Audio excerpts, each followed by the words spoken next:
नमस्कार मित्रांनो, बघू शकता तुम्ही आज आपल्या साईडवर पी-सी-सीचं काम चालू आहे. तर कशा पद्धतीने पी-सीचं काम चालू आहे तुम्ही बघू शकताय.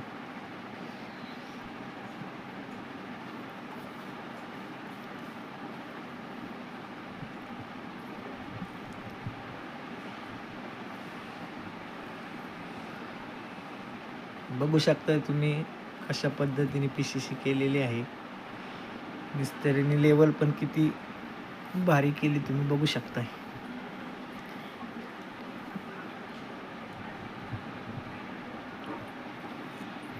ते बोरसाठी आपण चेंबर ठेवलेला आहे 2x2चा.